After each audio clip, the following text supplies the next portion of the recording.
Chapter 14. "Well, Anna, what's your conclusion?" asked Pat.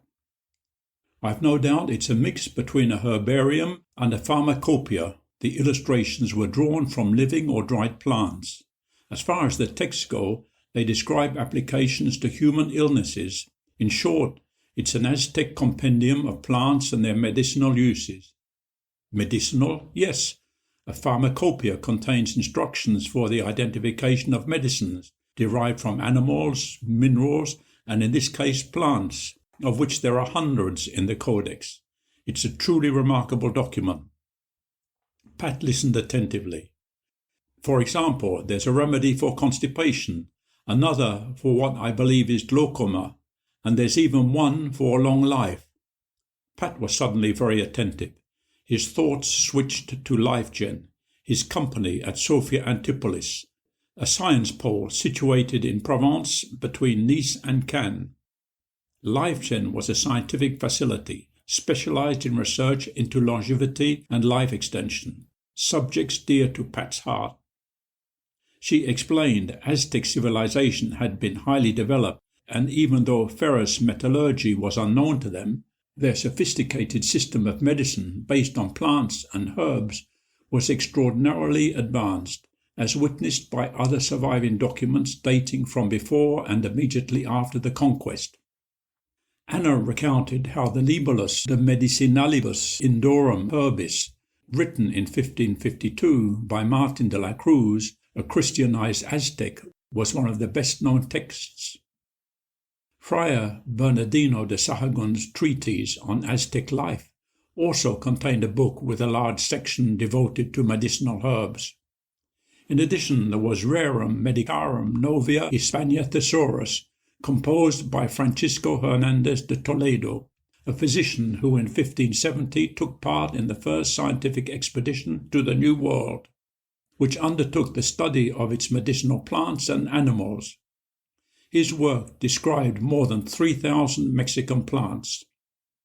So you see, all of these codices contain botanical descriptions of the plants in Mexico and how the Aztecs used them and for what ailments, Anna concluded.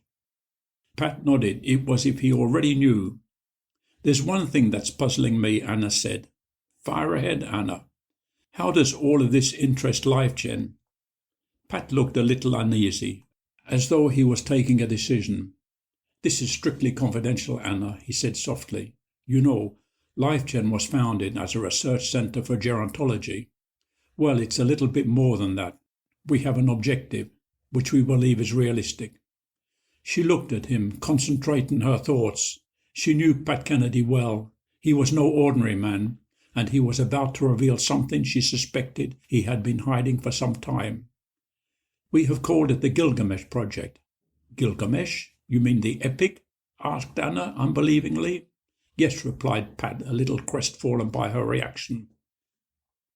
Anna, like any archaeologist, was familiar with the Epic of Gilgamesh, considered to be the first work of literature in human history, an epic poem which recounted the story of Gilgamesh, the great king of Uruk, who reigned sometime between 3000 and 2500 BC in his city-state near the Euphrates. The epic was discovered inscribed in cuneiform on the fragments of clay tablets dating soon after that time, though the most complete version was found by Sir Austin Henry Layard, an English archaeologist, in 1849, written on 12 tablets excavated in the library of the 7th century Assyrian king Ashurbanipal in Nineveh, the capital of his empire, near Mosul, the present-day city in Iraq. The epic tells how Gilgamesh was tormented by the fear of death. After he realized he too would die, he cries, "How can I rest? How can I be in peace? Despair is in my heart. What my brother is, that I shall be when I am dead. Because I am afraid of death, I will go as best I can to find Utnapishtim, whom they call the Faraway, for he has entered the assembly of the gods." Gilgamesh sets out on a long journey to the underworld to find Utnapishtim and discover the secret of immortality across the land of night and the waters of death. After many tumultuous adventures, he arrives in the land of Dilmun, where he finally meets Upnapishtim, the sole survivor of the Great Flood, who had been granted immortality by the gods. Upnapishtim recounts the story of how he was warned by the god Ea of the coming deluge, and following his command built an ark for the animals and his family.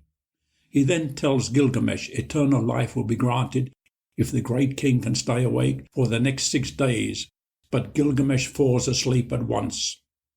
Upnapishtim has mercy on him and tells him of a wondrous plant that grows under the sea, like a flower with thorns, which would rejuvenate him.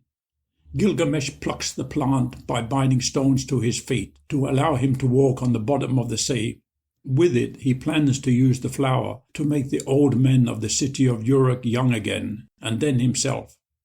Unfortunately, he leaves the plant on the shore of a lake while he bathes. There it is stolen by a serpent. The story ends with Gilgamesh weeping after having failed to achieve immortality, and is brought back to Uruk by the ferryman Shanabi, where, like all mortals, he finally dies.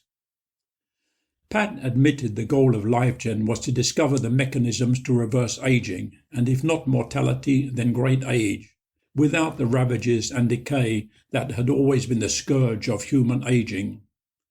You see, Anna, LifeGen is engaged in biomedical research into new therapies that could cure and prevent the diseases and disabilities of aging, Pat told her, trying a more positive tack. New ways of repairing the damage that builds up in our bodies over time. It is a scientific fact that aging is caused by the damage to the cellular and molecular structures of our bodies. As we age, microscopic dysfunctioning slowly and imperceptibly eats away at our bodies. So, we have set a goal at LifeGen to develop new kinds of drugs, the kind that will regenerate cells and eliminate the causes of their dysfunctioning, returning aging tissue to health, restoring the body's youthful vigour, he said, evidently pleased with his explanation. Our object is to develop regenerative therapeutics to achieve these objectives, biotechnologies that will make life better. Anna smiled and wondered for who.